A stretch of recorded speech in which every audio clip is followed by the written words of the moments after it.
This is the skin of a baby cow. That would be a calf, wouldn't it? This is calf skin. This is a page of a Bible that's almost 800 years old. I'm a printer, having set type since I was 14 years old and ran print shops in Arizona before I moved here. And as a printer, I have been intrigued about the printing of the Book of Mormon. 14 years ago, when the church built a new replica of the Book of Mormon press, the old wooden press that they had there that looks just like the real press that Crandall used when he printed the Book of Mormon, that old wooden press the church loaned to me to study how the Book of Mormon was printed. And for 2 years, I had that in the back room of this building, telling how the Book of Mormon was printed here in Provo. And my wife, sweet Mabel said one day, "Lewis, we've got to tell the story of the Bible as well as the Book of Mormon." Well, to make a long story short, we mortgaged the home, built on the front of this old building that we had here in Provo, and we hired a man by the name of Steve Pratt, who owns Pratt Wagon Works near Beaufort, Utah, to build a Gutenberg press. A press identical to the one that they have in the Mainz print shop of Gutenberg. We printed 2 pages of the Gutenberg Bible. And for 14 years, then, I've kept expanding this museum, and expanding it, and expanding it, and expanding it. And so now we have a museum that tells the entire story of printing. This museum today is the most advanced and complete printing museum in the world. And now, like the economy of the nation is down, it's going to go up again, but we bought the building next door. Here's the Crandall Museum right now.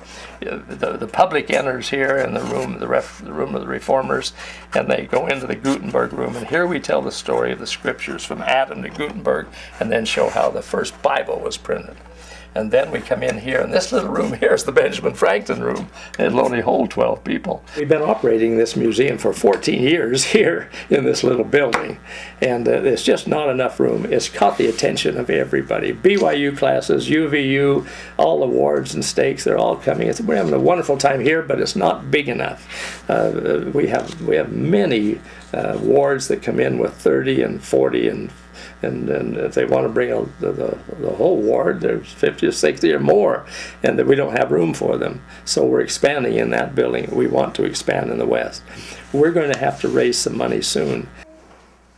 So here we go. There's our throwing for face. Now we can immediately break the hand typecaster apart.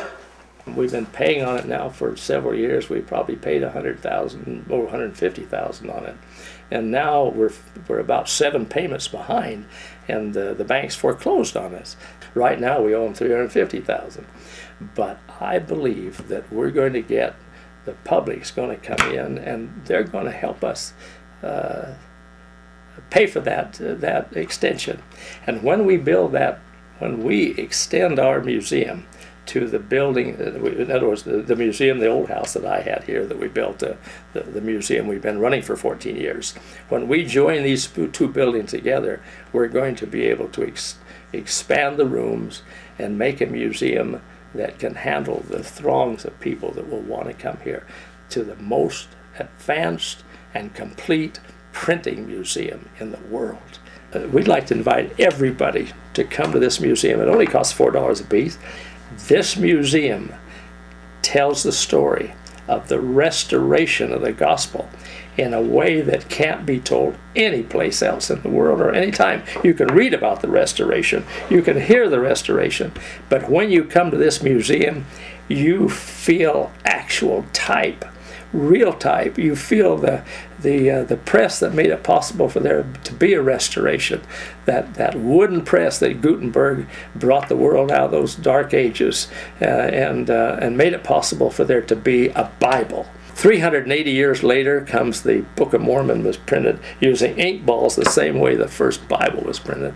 And by the way, before you get to the Crandall room to hear about the Book of Mormon, you pass through the Benjamin Franklin room, where we actually show and print an actual page of the Declaration of Independence, printed with type that was made from the same punches that made the type for the original Declaration of Independence in 1776.